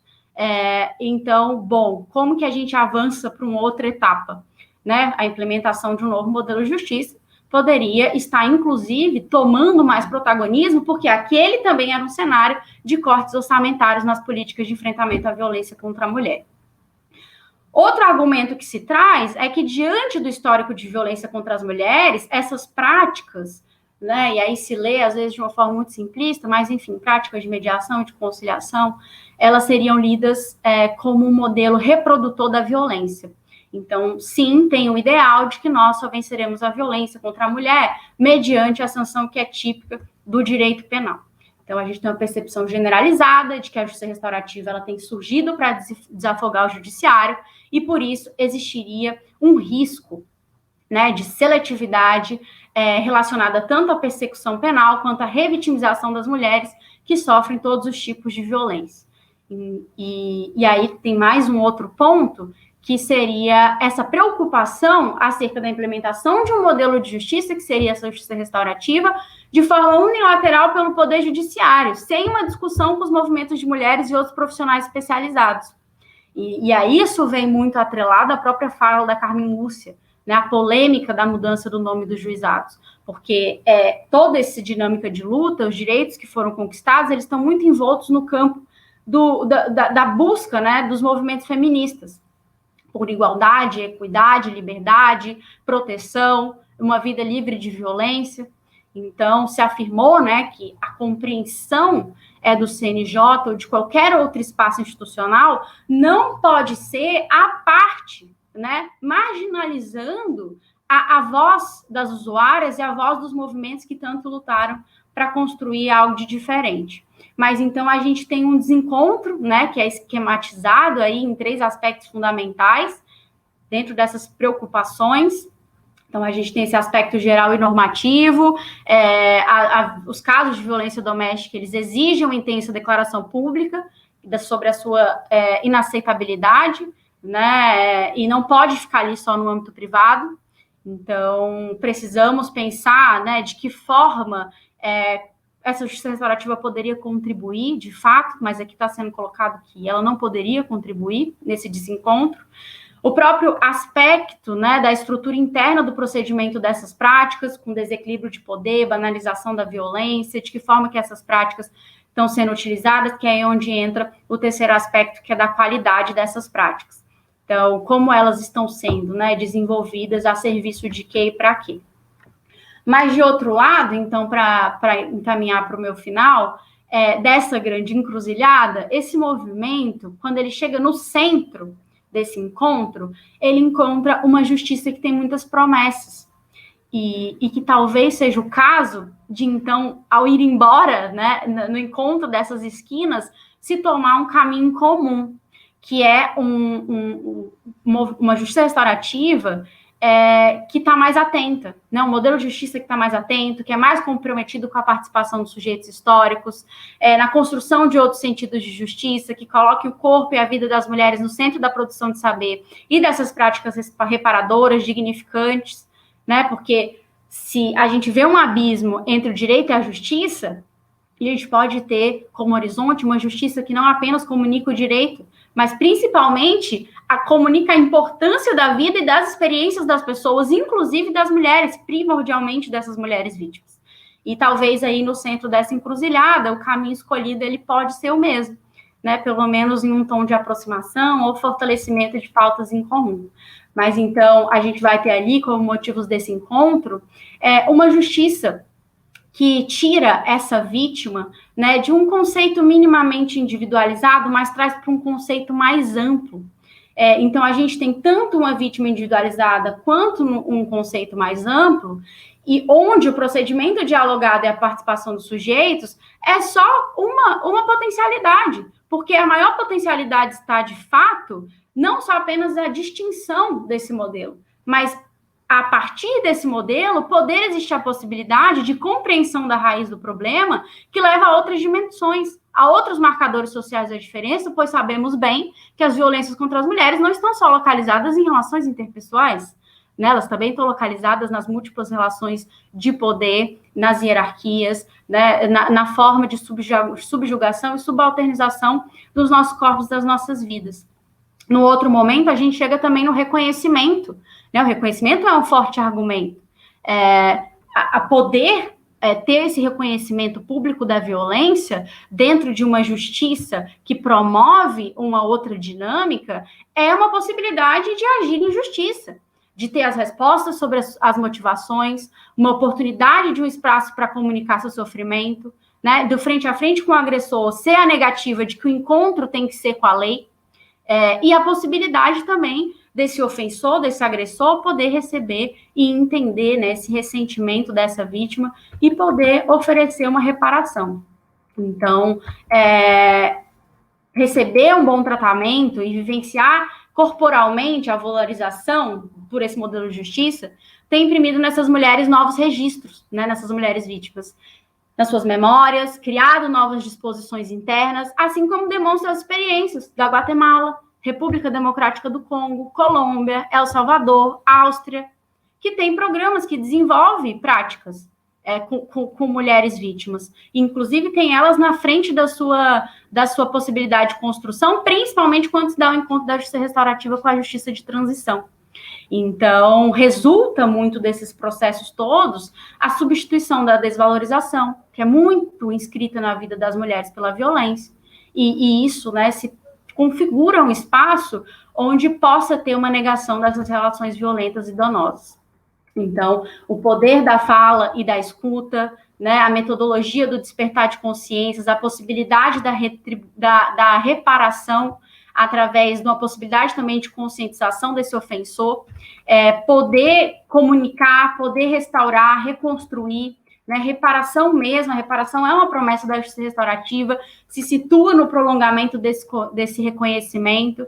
Então, pensar na reparação material, emocional, simbólica, tudo isso está dentro dos argumentos, né, e vai figurar ali também o direito à memória histórica, porque dentro dessas estratégias de reparação e justiça, a memória histórica, ela surge, porque a gente está tendo ali comunicações, participações ativas, né? Essa possibilidade de não precisar estar dentro de um sistema que legitima a autoridade ou a lei patriarcal, mas poder estar em outro modelo de justiça que a sua fala também produza memória, né? E que essa memória possa, de alguma forma, ser um momento de superação de traumas e ressentimentos. E aí a gente pensa na paz muito mais como território do que uma cultura, né? Territórios de paz, de dignidade, de liberdade e de bem-estar. Então, a gente tem aí uma justiça que promete traçar estratégias sociais e políticas a longo prazo e com a encruzilhada posta, né? E aí finalizando, que também já passei do meu tempo, a gente tem movimentos que vão optar pelo desencontro e temos movimentos que vão optar pelo encontro, pois muitos são os argumentos, né, que sustentam tais opções. E não são todas essas opções, as opções, no geral, elas não são o maior problema, porque muitos dos argumentos, eles são muito relevantes. Porque, de fato, resta para a gente fazer escolhas e tomar posição, mas devemos sempre estar muito preocupadas e preocupados com a construção e desenvolvimento da justiça restaurativa, porque a partir dessa construção, desse desenvolvimento, dentro dos nossos municípios, dentro do nosso estado, dentro do nosso país, que vai ficar mais claro qual é essa posição, né? Mas acho que sempre com a participação dos movimentos sociais, porque os movimentos sociais, principalmente o movimento de mulheres, não podem estar parte das construções de modelos de justiça para as mulheres, porque isso seria, de fato, virar as costas para todas as lutas que foram traçadas até aqui. Mas, então, eu coloco apenas algumas pequenas questões em linhas do que a gente poderia considerar para tomar essas decisões, né? Inclusive, o movimento feminista, quando encontra a justiça restaurativa lá na encruzilhada. Eu acho que é muito importante a gente dar atenção aos pensamentos que surgem dessas práticas políticas coletivas, nas quais muitas de nós participamos e se relacionam, né? Eu, particularmente, não estou falando só do lugar da academia, mas também estou falando do lugar de militante feminista. Então, nós também temos nossas práticas que comunicam, né, e que estão atreladas a esses feminismos críticos e práticas contra-hegemônicas. Acho que também vale muito a pena definir de uma vez por todas que não dá para pensar mulheres considerando apenas o problema de gênero. Nós precisamos, sim, pensar as experiências que são afetadas pelo racismo, pelo classismo, pela heterossexualidade e pela geopolítica. E talvez isso nos ajude a compreender melhor os sistemas de justiça e quais vão ser as nossas opções. E também nos colocar contra o sistema de gênero colonial, que afeta muito as nossas interpretações, né? As nossas teorizações, nossas investigações, as metodologias, né? As nossas aplicações de práticas. Então, precisamos levar em conta mais práticas políticas, né, do feminismo, inclusive das produções de saber. E, por fim, eu acho, como diz Lélia Gonzalez, é profundamente importante levarmos em conta a proposta de um feminismo decolonial. Né? Acho que hoje o feminismo decolonial, o feminismo que é informado pelas teorias e práticas do movimento negro, tem uma proximidade maior com a justiça restaurativa, porque esse feminismo decolonial, ele informa, né, ou serve de base epistêmica para a construção de um outro modelo de justiça que atua intervindo nessa questão criminal, porque é realmente urgente a gente entender a subordinação das mulheres a partir das suas próprias experiências, que são experiências situadas, né, e de que forma se reproduz o racismo, o classismo, o heterossexismo nas teorias e práticas políticas que nós queremos enfrentar. Então, essa é a minha contribuição. Agradeço imensamente por terem me ouvido. Espero que, juntando aí todas as nossas falas, promova um bom debate, uma boa reflexão. Excelentes colocações, Michele. Muito importante você conseguir vislumbrar não só desencontros entre justiça restaurativa e feminismos, mas também encontros possíveis e que precisam ser mais explorados, que nós precisamos efetivamente criar uma reflexão sobre essas possibilidades. Sem dúvida nenhuma, eu vejo aqui pelos comentários dos nossos assistentes, não sei se são assistentes, aqueles que participam desse nosso diálogo, que você semeou muitas reflexões e, sem dúvida, teremos outras oportunidades para aprofundar aqui. As perguntas vieram, né? Então, nós temos ainda 30 minutos, eu vou passar em forma de bloco, para que a gente possa aproveitar melhor o tempo de cada uma das nossas painelistas. A primeira pergunta, eu vou passar para Danielé, espero que responda, Dani, em 5, 6 minutos, para possibilitar que as demais também possam responder as perguntas dirigidas a elas. E a pergunta é de Fabiano da Silva França, que é formador em Justiça Restaurativa para a Rede de Proteção, e pergunta qual é o maior desafio para a divulgação da justiça restaurativa na rede socioassistencial? E como você sugere que esse movimento seja reverberado em espaços de convivência que hoje necessitam receber essa nova forma de fazer justiça para além do Poder Judiciário? Vamos lá. Fabiano, obrigada pela pergunta e obrigada por essa reflexão, né, por trazer isso à luz. à tona. Bom, eu acho que o desafio é o mesmo, ou assim, os desafios que nós enfrentamos são os desafios de trazer a JR para todas as redes. O primeiro desafio, para mim, é a falta de reflexão sobre o que está posto. Então, como lá no início eu falava sobre paradigma, ele costuma estar no nível 0 da nossa consciência. Então, se nós não trouxermos intencionalmente esses questionamentos, é difícil nós enxergarmos que o que está posto por si só não está servindo. Então, eu acho que o primeiro desafio é realmente questionar, né? Será que a rede socioassistencial está fazendo o seu trabalho hoje como da maneira mais eficaz possível? Está atendendo de maneira satisfatória o maior número de pessoas necessitadas dessa socioassistência? Então, acho que o primeiro desafio é como questionar. Devemos questionar em todos os espaços. Segundo, mostrar, ao questionar, saber enxergar que o que está ali não está servindo por si só. Então, eu acho que esse é um desafio que existe em qualquer rede. O terceiro, que para mim é muito forte, é mostrar que a justiça não é sinônimo de poder judiciário, ou poder judicial. Ela é valor humano. E como valor humano, ela deve ser buscada em todos os espaços. Então, a descentralização, na minha opinião, ela é elemento fundante, estruturante da forma de pensar da justiça restaurativa. Eu bato palmas à iniciativa do CNJ no Brasil, porque eu acho que foi um grande puxador desse movimento e desse trem, como boa mineira de coração. Mas eu não acho que isso é exclusivo do Poder Judiciário. Então, é necessário nós descentralizarmos e é necessário descentralizarmos em todas as redes. Como trazer isso para os diversos espaços de convivência?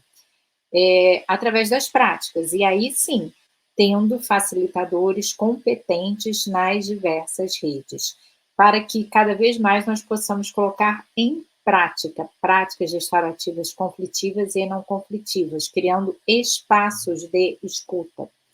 Na rede socioassistencial, por exemplo, me parece que nós temos uma grande necessidade de escuta das pessoas que são vítimas de violências diversas e de privações diversas. E enquanto nós não escutarmos, talvez nós não identifiquemos as reais necessidades, né? Enfim, as pessoas com necessidades não atendidas podem usar estratégias de violência para atender a essas necessidades. Então, é necessário nós trazermos, sim, práticas para dentro dos espaços também da rede socioassistencial, seja para prevenir violência, seja para atender pessoas vítimas de violência, sem necessariamente ter que excluir essa pessoa do acesso ao judiciário. E, na minha opinião, práticas restaurativas não excluem processos judiciais e podem se aplicar complementarmente, como, aliás, eu creio deva acontecer em casos de violência doméstica. Mas, enfim, eu não tenho resposta pronta, não tenho verdades na manga, essa é uma pergunta muito complexa, mas é um pouco da contribuição que eu trago para essa dúvida sua, que em mim persiste também. Eu acho que é um refletir constante e contínuo sobre isso. Ótimo, Daniele, grandes reflexões, até porque no lugar de fala que estamos, como Ministério Público, nós atendemos também as vítimas e as suas múltiplas vulnerabilidades. Então, nós não podemos deixar de atendê-las em todas as suas necessidades, e a justiça restaurativa, como uma proposta de intervenção, ela sempre é aplicável em todas as áreas, né, que o Ministério Público é chamado a intervir. Agora, a pergunta é para a Rafaela, é do André Terednik, que pergunta: como fazer a justiça restaurativa no judiciário, reduzindo os danos decorrentes da inafastável colonização que esse poder sempre exerce sobre as práticas? E qual é a sua opinião sobre colocar a justiça restaurativa nos limites da lei? Bom, agradeço ao André, querido amigo do Rio de Janeiro, magistrado. É sempre bom dialogar com o André, a gente aprende sempre muito com ele, e fizeste duas questões bem difíceis, né, André? Bom, em relação à primeira questão, né, como evitar a cooptação, que a gente poderia chamar assim, me parece que esse é o grande desafio da justiça restaurativa no Brasil, né, porque a gente tem essa formatação que é muito própria da justiça restaurativa brasileira, que é de uma justiça restaurativa que foi concebida, que foi pensada, moldada, instituída, institucionalizada, tudo pelo Poder Judiciário, né? Então, isso é algo muito particular nosso. Quando a gente olha para experiências comparadas, a gente não encontra outra experiência com tamanho protagonismo do poder de justiça na elaboração de um modelo de justiça restaurativa, né? E eu costumo lidar com isso como um dado, né? Eu não vejo isso como um problema, né? Claro que este dado pode nos trazer problemas, né? Porque todo fato tem algumas consequências, mas me parece que isso é posto, né? E isso faz parte da nossa justiça restaurativa e a gente precisa encontrar meios de lidar com isso. Temos alguns caminhos possíveis, né? Tem várias coisas que a gente precisa fazer, né? Primeiro é abrir um pouco a justiça restaurativa a esses outros atores e agentes que estão trabalhando com justiça restaurativa, né? Então, assim como a Michele falava da necessidade de incluir os movimentos sociais, fundamentalmente os movimentos feministas, né? E também antirracistas, enfim, na discussão da justiça restaurativa, nós precisamos que as outras instituições também se tornem protagonistas da justiça restaurativa, né? Porque não podemos simplesmente dizer que, bom, é culpa do judiciário que quer resolver tudo. Alguém tinha que fazer alguma coisa, né? Então, a gente não pode dizer que, seria melhor que não tivesse sido feito nada, né? A própria resolução 225, ela foi uma tentativa de quebrar com a inércia legislativa. Daí já vinculo também a tua outra pergunta, né? Nós temos um projeto de lei tramitando desde 2007 sobre justiça restaurativa. Ele é muito ruim, sempre disse isso, escrevi isso, continuo dizendo, é muito ruim. Mas o fato é que isso nunca saiu do papel, nem este projeto, nem outros, né? Então, num certo momento, o Poder Judiciário, por meio de alguns agentes ali importantes, considerou, né, que seria um caminho regular a justiça restaurativa minimamente por meio de uma resolução, né? Então, era o que estava ao alcance das pessoas envolvidas com isso, para ser feito naquele momento. Assim como o Ministério Público já tem a sua normativa interna que fala da justiça restaurativa, né? Quer dizer, essas instituições estão aí se mobilizando para contornar esse estágio de letargia. E também, talvez, né, para prevenir um desastre, porque eu considero importante nós termos uma lei que trate sobre justiça restaurativa, né? Pelo simples motivo de que o nosso sistema jurídico é legalista, é hierárquico, é formalista, né? Então, nós nunca conseguiremos colocar a justiça restaurativa em discussão nos espaços importantes se ela não estiver na lei, né? É só nós olharmos para a experiência da mediação. A mediação foi periférica até o momento em que ela se tornou lei, em que entrou para o Código de Processo Civil, né? Com a justiça restaurativa, nós já estamos observando o mesmo processo. A partir da resolução 225 e de todo o impulso dado pelo CNJ, pela meta 8 lá de 2016, né, os tribunais começaram a buscar informações sobre justiça restaurativa, né? Talvez isso explique porque os tribunais estão na frente, né, em relação à academia, porque as faculdades de direito recentemente estão introduzindo mediação de conflito, né, nos seus currículos em função das novas DCNs. Mas justiça restaurativa não está lá, porque ela não existe. Se ela não está na lei, ela não existe, né? Nós somos um país de códigos. Então, pelo mesmo fato que eu considero que a gente não pode simplesmente dizer que a JR no Brasil só vai funcionar se ela sair do judiciário, né? Eu também considero importante nós olharmos para essa característica do nosso sistema jurídico, e isso o Daniel Achuti fez muito bem na tese dele, né? E assumirmos essa característica.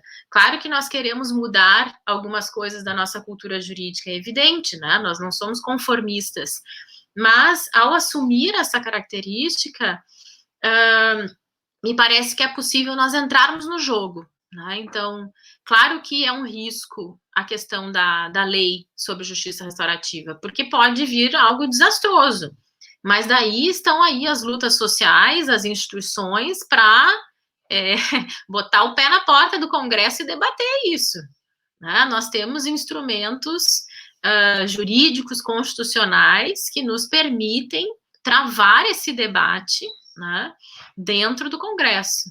Então, acho que nós precisamos utilizar esses espaços e fazer isso, como já fizemos, né, como já fizemos numa comissão que foi montada dentro do projeto de reforma do CPP, pelo deputado Paulo Teixeira, em 2016, se não me engano, 2017, em que se debateu, né, numa proposta de inserção da justiça restaurativa no novo CPP. Esse projeto, inclusive, esse debate do qual eu participei e muitos outros aí envolvidos com a temática participaram, gerou uma estrutura interessante, né, de proposta de inserção. Todos estávamos cientes de que não era ali o melhor espaço, nós queríamos que isso fosse feito no Código Penal, mas não era possível, né? E, inclusive, esse trabalho que foi feito no âmbito dessa comissão de especialistas acabou virando um projeto de lei autônomo. Então, hoje a gente tem, se vocês fizerem uma simples busca, né, no banco de dados lá do Congresso, vão localizar inúmeros projetos de lei sobre justiça restaurativa, né? E isso quer dizer que o interesse por esse tema vem crescendo, né? Então, eu acho que a questão da regulamentação legal da JR vai chegar esse momento, né? A nossa tarefa é participar o quanto for possível, incomodar sempre que possível, para a gente lutar por uma justiça restaurativa que seja efetivamente, né, democrática. E a questão, então, só para voltar no ponto anterior, como que a gente faz para resistir, né, à cooptação? Não é fácil, mas nós temos alguns caminhos, olhando para as experiências internacionais que são bem-sucedidas, né, por mais que a gente não vá copiar as experiências internacionais. Nós precisamos, sim, dar independência mínima para os programas de justiça restaurativa. Não pode ser o juiz aquele a tomar a decisão sobre a pertinência do envio de determinado caso para um programa de justiça restaurativa. Quem tem aptidão técnica para tomar essa decisão é o facilitador, né? É ele que está treinado para identificar se há possibilidade de lidar com aquele caso. Mas isso significa esvaziar a autonomia das partes? Não. Isso significa reconhecer que os programas têm limites, né? Então, da mesma forma que nós defendemos que a decisão tem que estar com as partes, se querem ou não participar, porque a ideia da JR ser voluntária é uma ideia central, né? Nós também precisamos ter programas que sejam responsáveis. Então, se o programa está iniciando, ele não pode dizer que ele é capaz de lidar com casos de violência sexual. Não, pode mandar, a gente faz um círculo de construção de paz e isso vai se resolver, todo mundo se abraça. Não, isso é absolutamente não desejado, né? Então, a gente precisa ter esse cuidado, né? Mas, se nós temos formadores que estão bem formados, né, como a Daniele falou, né, estão bem capacitados, são eles que podem auxiliar, daí sim, a estrutura do Poder Judiciário, né, a definir, bom, quais casos podem, em determinado momento, ser encaminhados ou não para um programa de justiça restaurativa, né. Então, dar autonomia aos programas, para mim, é fundamental. E, ao mesmo tempo, né, nós também temos uma questão bem complicada que envolve a vontade de protagonismo desses agentes jurídicos, né? Então, o juiz, ele quer tomar decisão, o Ministério Público é o dono da ação penal e também quer dar a sua opinião, né? Até o delegado, ele quer opinar se pode ou não fazer justiça restaurativa. Então, todo mundo, os profissionais lá que o Nils Christie criticava no seu artigo lá da década de 70, eles têm essa tendência, nós também, incluso advogados, querem participar da prática, né? Eles têm essa tendência de assumir o protagonismo nesse espaço. Então, nós precisamos achar formas de frear esses nossos impulsos, né? E isso a gente consegue construir. Nós conseguimos construir, inclusive, no âmbito de regulamentações feitas pelo CNJ. Né? Então, não é o caso de nós colocarmos a nossa JR no lixo, muito pelo contrário, né? Mas sim de começarmos a incrementar o debate para encontrarmos formas de retirarmos um pouco do protagonismo desses agentes, né? Que são aí próprios do âmbito jurídico, e deixar que as pessoas, elas mesmas, conduzam, né, a situação. Acho que é isso. Muito obrigada, Rafaela. Bastante ampla a sua resposta e profunda. Isso demonstra que temos muito mesmo a conversar e a dialogar nesse nosso espaço conquistado, né? E agora, Michele, a pergunta vai para você, se é possível, a Lorena Fabene que faz, e se é possível a justiça restaurativa ter eficácia na lógica do sistema de justiça. Peço que você seja breve, nosso tempo já está estourado, para a gente poder depois concluir. Bom, eu acredito que sim, acho que é possível a justiça restaurativa, seus métodos, metodologias, enfim, terem potencialidades no âmbito do sistema de justiça. Eu vou puxar um pouquinho para o âmbito da minha pesquisa, que foi uma pesquisa realizada em juizados de violência doméstica, que tinham programas de justiça restaurativa em desenvolvimento, inclusive considerados unidades jurisdicionais de referência, e apesar de muitas problemáticas, também se tem algumas potencialidades. Entre elas, um bom desenvolvimento de apoio às vítimas, que isso é considerado, de alguma forma, uma prática potencialmente restaurativa, né, que traz aí, comunica outras possibilidades de justiça. Então, ali verifiquei, né, o quão o programa oferecia diversidades e multiplicidades de encontro, né, dessas mulheres com serviços de apoio e de reparação, enfim, e de restabelecimento da sua própria vida individual. Outros programas também têm desafiado o paradigma punitivo, no sentido de tentar buscar possibilidades nas brechas da lei, para que essas possibilidades de aplicação, né, nesses casos, além de ser potentes para as partes, também pudesse trazer um bom resultado, né, para o próprio juizado, de não oferecer apenas práticas punitivas, mas um resultado satisfatório, e diminuindo, né, um pouco esse abismo entre o direito e a justiça.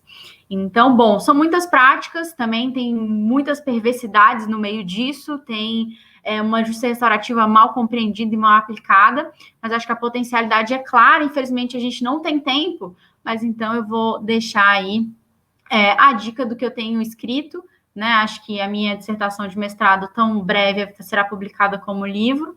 Então, se quiserem acompanhar aí nas redes, enfim, essas movimentações, acredito que terá um material modestamente rico para a gente dialogar, né, sobre algumas dessas experiências.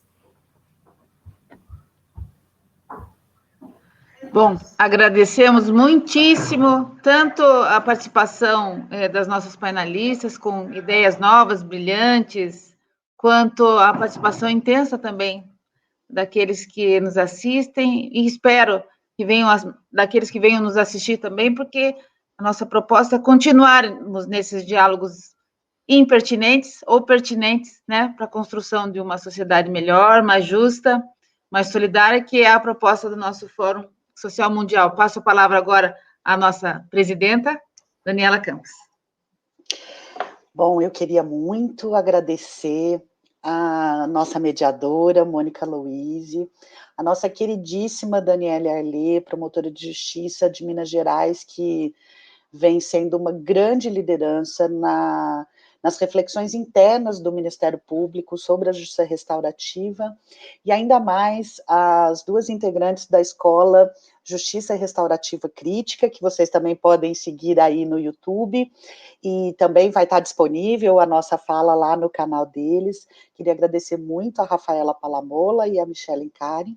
Tenho certeza que abrimos aqui uma série de assuntos que temos em comum e podemos conversar e aprofundar nossas reflexões, mas, sem dúvida nenhuma, foram 2 horas de muito conhecimento, de muitas reflexões, e os comentários no chat do canal do Instituto mostram que todos adoraram, todos elogiaram, então quero muito agradecer a essas 4 mulheres maravilhosas que abrilhantaram o nosso final de tarde, e tenho certeza absoluta que o Instituto Estudos MP cumpriu a sua missão nesse primeiro evento do Fórum Social Mundial Justiça e Democracia, de apresentar essa justiça restaurativa crítica e reflexiva como um fator muito importante para a discussão do nosso sistema de justiça.